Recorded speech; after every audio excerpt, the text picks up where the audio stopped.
Anagezaako ekyankwanza okutugamba mbu tusonyiwe omuntu even n'ayabba akajiiko ka sukaali we kati mu gavumenti ajja kinnyonnyoka ajja kimira tujja mumuforcinga okukimira. Bamu bagamba nti abantu babbye ssente, abantu babbye ebintu bya gavumenti, ebyo nabyo nkakasa tugenda kubyogerako tulabe obugubuze buggwawo butya.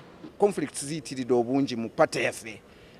Ono tayagala kulaba ono tayogera n'ono ate nga abantu bakulu twagala kulaba nti nga bwe tuba nga tuli kyankwanzi tubyogereko. Tigenda ensonga eziruma bannayuganda nnyingi siraba kintwala siraba kye tugenda kuyambawo luli naliyo nenvaayo era nga bannange mbagambye nti bwe tuba tuzze eno nga tetugenda kwogera ku nsonga ziruma abantu ba wansi tujja kwekanga nga tukomyewo mu bbanga ttono nnyo.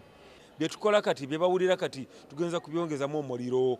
Ekyenjagala tuveeyo nakyo tuveeyo ne way forward omuntu bw'ababbye ne bamukwata afuluma adduke buddusi bateekeko abantu kubanga movement tulina members of parliament 264 ate